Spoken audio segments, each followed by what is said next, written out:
Hello everyone, আশা করছি তোমরা ভালো আছো। আমিও খুবই ভালো আছি। আজকে পাকা আম দিয়ে একটা ডেজার্টের রেসিপি শেয়ার করব। এটা খুব সহজভাবে তৈরি করে নেওয়া যায় আর খুব কম সময় তৈরি হয়ে যায় আর খেতেও খুবই সুস্বাদু হয়। এর জন্য আমি বেশ কয়েকটা পাকা আম নিয়ে নেব। আমটা নেওয়ার পর ভালো করে ধুয়ে নেব। এরপর মাথার উপরের অংশটা কেটে বাদ দিয়ে দেবো আর আমগুলোকে এইভাবে কেটে নেব। আর একটা ছুরির সাহায্যে আমের মাঝখানটা এইভাবে কেটে নেব আর আমের পাল্পগুলোকে বার করে নেব। এরপর জারের মধ্যে সব আমগুলো কেটে রেখে দেবো। একইভাবে সব আমগুলো আমি কেটে নিয়েছিলাম। এরপর এর মধ্যে বেশ কিছুটা চিনি দেবো। আপনারা চিনির পরিমাণটা বুঝিয়ে দেবেন আর 2-3টে এলাচ দানা ভেঙে দিয়ে দেবো।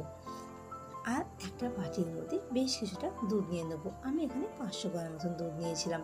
দুধটা জাল দিতে বসিয়ে দেবো আর 2 চামচের মতন দই ফেটিয়ে নেবো ভালো করে। দুধটা যখন ভালো করে ফুটে যাবে তখন এর মধ্যে ফেটিয়ে রাখা দইটা দিয়ে দেবো। দুধটা দেওয়ার পর ভালো করে নাড়াচাড়া করে নেবো। দুধটা যখন কেটে ছানা হয়ে যাবে ততক্ষণ আমি দুধটাকে জাল দিতে রাখবো।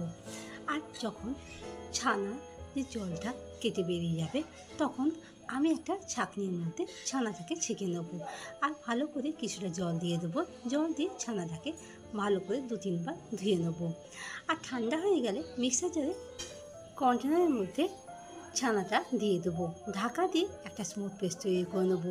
আমি এখানে 10-12টা স্লাইস পাউরুটির টুকরো নিয়ে নেবো আর পাউরুটিগুলো সাইডে যে ব্রাউন অংশগুলো আছে বা সাইডগুলো আমি কেটে বাদ দিয়ে দেবো, নাহলে ডেজার্ট বা মিষ্টির রেসিপিটা শক্ত হয়ে যাওয়ার সম্ভাবনা থাকবে। এই জন্য আমি সব পাউরুটি একইভাবে সাইডগুলো কেটে নিয়েছিলাম আর মাঝখান দিয়ে হাফ করে কেটে নিয়েছিলাম। আপনারা চাইলে 3 কোনা করেও কেটে দিতে পারেন পাউরুটিগুলো। আর যে ছানা আর আমের যে মিশ্রণটা তৈরি করে রেখেছিলাম সেটা একটা বড় বাটির মধ্যে ঢেলে নেব। এরপর ভালো করে সবগুলোকে মিশিয়ে নেব। আর যে পাউরুটির টুকরোগুলো ছিল থালার মধ্যে পাশে পাশে সব সাজিয়ে নেব।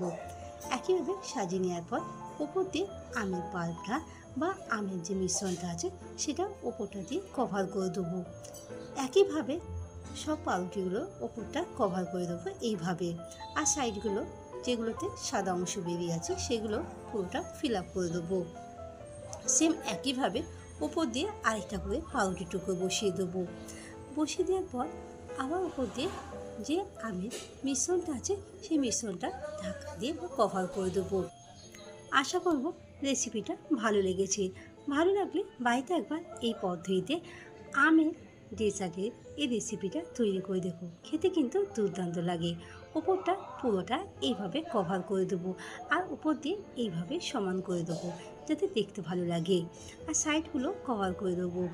এরপর একটা ছুরি দিয়ে ওপরটা এইভাবে প্লেন করে দিয়েছিলাম। আর এরপর একটা আম একদম সরু করে চিনি করে কেটে নেব আর আমের টুকরোগুলো ওপর দিয়ে সাজিয়ে দেব, তাহলে খেতে ভালো লাগবে। আর তার সাথে পেস্তাগুলো খুব ঝিরি করে কেটে ওপর দিয়ে দিয়ে দেবো। আপনারা চাইলে কাজু বা যে কোনো রকম ড্রাই ফ্রুট ওপর দিয়ে সাজাতে পারেন বা ডেকোরেশন করতে পারেন। এরপর 2-3 ঘন্টা ফ্রিজে রেখে ঠান্ডা হতে দেবো বা সেট হতে দেবো। ঠান্ডা হলে খেতে কিন্তু বেশি ভালো লাগে। ধন্যবাদ পাশে থাকার জন্য। ভিডিওটা ভালো লাগলে চ্যানেলটিকে লাইক আর শেয়ার করার অনুরোধ রইল। আর আমার চ্যানেলে নতুন বন্ধু হয়ে থাকলে চ্যানেলটিকে সাবস্ক্রাইব করে পাশে থাকার অনুরোধ রইল। ধন্যবাদ নতুন ও পুরনো বন্ধুদের পাশে থাকার জন্য। খুব তাড়াতাড়ি দেখা হবে নতুন একটা রেসিপি নিয়ে।